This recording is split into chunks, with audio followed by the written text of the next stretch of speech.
Brandon Podziemski may not have had the sophomore season everyone expected, but one thing that remains crystal clear about him is his unshakable confidence. This is not a player who backs down or second guesses himself. Coming out of Santa Clara, there were questions about how his game would translate to the NBA level, yet from day one, he proved he belonged. He earned a spot on the NBA All-Rookie First Team and followed that up with an invitation to join the USA Basketball Olympic Development Program. That kind of early recognition is not just rare, it's a signal that teams and coaches see something special in this kid. Now, let's not sugarcoat it. His second year in the league was turbulent. The regular season had its flashes of brilliance, but the playoffs? That's where things started to unravel a bit. He underwent wrist surgery, which might explain the dip in performance during the most critical stretch of the year. It's hard to stay consistent when you're not at 100% physically, and for a young guard still trying to establish himself, that kind of setback can be brutal. Still, that didn't stop him from making headlines once again. Not for what he did on the court this time, but for what he said off of it. Appearing on the Kay Adams show, Podziemski didn't hold back. When asked about his goals, he laid it all out. He wants to be an NBA All-Star as soon as possible. That's not a casual statement. That's not a maybe someday kind of answer. That's a declaration, one that speaks volumes about the type of mindset he's bringing into his third season. And it's refreshing, honestly. Too often, players temper expectations, keep things vague. Not Brandon. He's aiming for the top, and he's not hiding it. What's even more interesting is how he framed that goal. He said it didn't matter whether Steph Curry was still on the team or not. He still wants to reach all-star status. That's a bold thing to say, considering how much gravity Steph commands on and off the floor. But it also shows that Brandon doesn't see himself as a role player riding someone else's wave. He wants to be a key piece, maybe even the centerpiece eventually. It's the kind of ambition you want to see from a young guard who plays the same position as Steph. You don't become great by playing it safe or deferring all the time. You need to believe you belong in the same conversations as the best in the league. And let's be real, you can't become an all-star by accident. It takes consistency, leadership, elite level production, and the ability to take over games when it matters most. That's the leap Podziemski is hoping to make. If he pulls it off, it would be massive for the Warriors. It would lift pressure off of Steph Curry, take weight off of Draymond Green's shoulders, and give Jonathan Kuminga more space to grow without having to be the guy every night. An all-star version of Podziemski changes the trajectory of this entire team. But he didn't stop there. The kid's thinking long-term. He's already looking at the 2028 Olympics after working with the 2024 Olympic team in a developmental role. He got a taste of what it's like to be around that level of talent and intensity. Steph Curry, who was heavily involved, had nothing but praise for him. Coaches and staff gave him glowing reviews. That's part of why so many people were optimistic about his second year. And while things didn't go according to plan, the experience wasn't wasted. If anything, it added fuel to the fire. He's got 3 years to prove he belongs on that Olympic roster, and if he manages to pull that off, you're probably looking at a player who's already made at least 1 or 2 all-star appearances by then.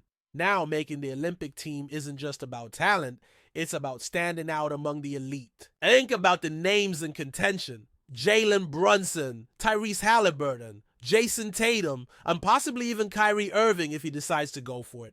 Not to mention players like De'Aaron Fox and a dozen other high-impact guards across the league. The competition is ridiculous. Making that squad would be a monumental achievement, but again, what matters is the mindset. Podziemski isn't just trying to stay in the league, he's aiming to be a household name, a leader on a championship team. That says a lot about where his head is at. If you look at his second season, yes, it had rough patches. He played fewer games due to the wrist injury, and when he returned, his rhythm was clearly off.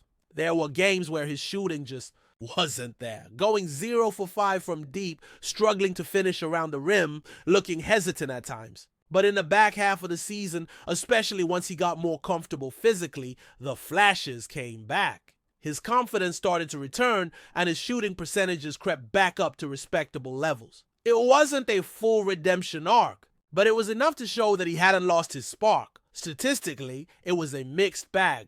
His overall field goal percentage hovered near his rookie numbers, so no real sophomore slump there.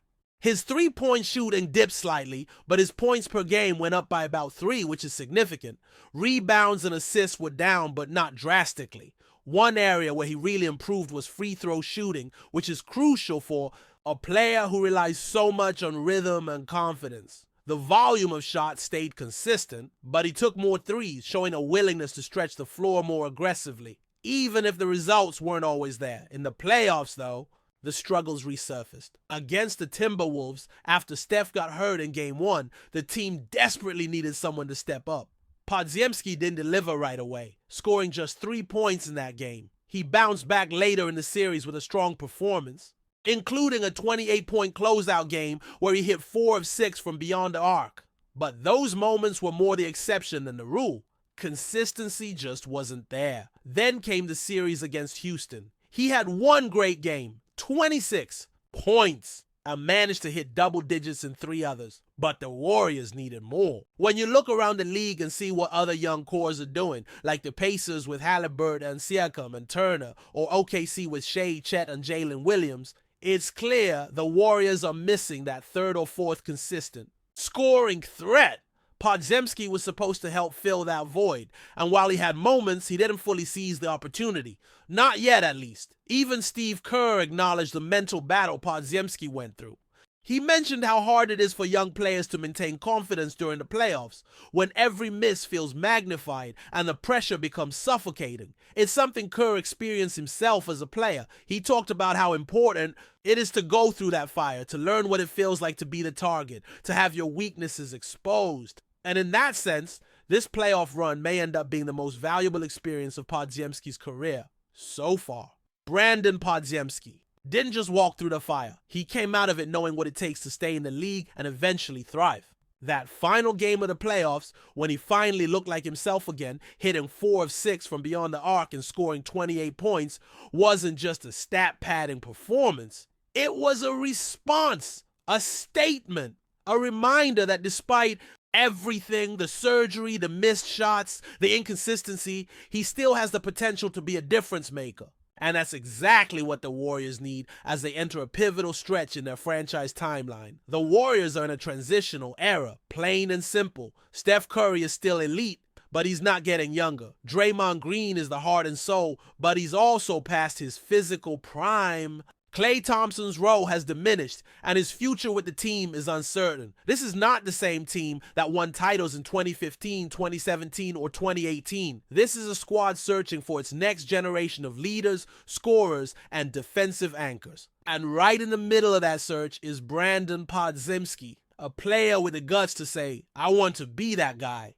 He's heading into his 3rd NBA season, and the Warriors have already exercised their team option on him. Financially, he's a bargain, a player with upside locked in at under $6 million per year. That kind of contract gives Golden State flexibility. It allows them to make moves around him without worrying about breaking the bank. And unless he completely falls off a cliff next season, they're absolutely going to pick up his 4th-year option. From there, it's all about development. He'll be eligible for bird rights, and if he shows growth, the team can keep him long-term without stressing over cap space or luxury tax penalties. There was talk at one point about trading him, especially in potential deals involving big names like Karl Anthony Towns or Giannis Antetokounmpo. But the reality is his salary at just over $3 million doesn't hold much trade weight unless it's packaged with other larger deals. And from the looks of it, the Warriors want to hold on to him. They want a young developing point guard who can eventually take over or at least share significant backcourt duties. That's why any trade talk surrounding Podziemski always feels more like internet chatter than legitimate front office planning. Before we continue, make sure to leave a like and subscribe to the channel so you won't miss any exclusive Dubs updates. Let's keep going.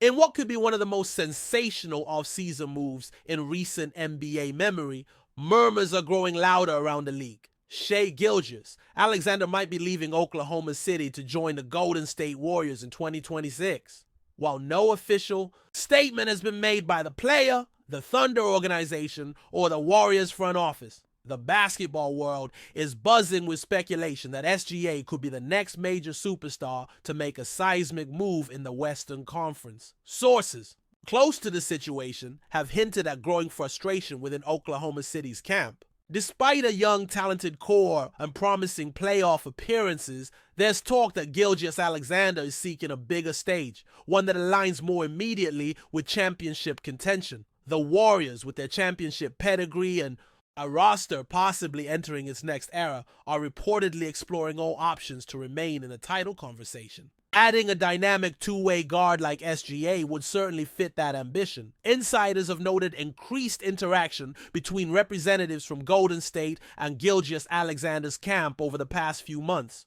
Though tampering rules make official contact tricky, league observers say where there's smoke, there's often fire. The fit seems too ideal to ignore. SHAI's calm leadership, elite shot creation, and ability to take over games could serve as a foundation for a Warriors' resurgence as the Curry-Thompson-Green era fades into legacy. Cap space, of course, is always a factor, but with savvy financial maneuvering and possible trades on the horizon, Golden State might just be positioning themselves for a blockbuster summer in 2026. Fans have already taken to social media with mock-ups of Gilgeous-Alexander in Warriors gear, fueling speculation and excitement in the Bay Area. Could SGA be the bridge between Golden State's dynastic past and its competitive future? For now, it's only a rumor, but one that's quickly gaining momentum. As the offseason draws nearer, all eyes will be on SHAI and the choices that could redefine the balance of power in the West. Stay updated exclusively with the latest Dub Nation news.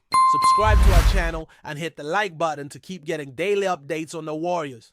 Don't forget to share your thoughts in the comments. Your input is essential for the Dubs community. Stay tuned for the next video.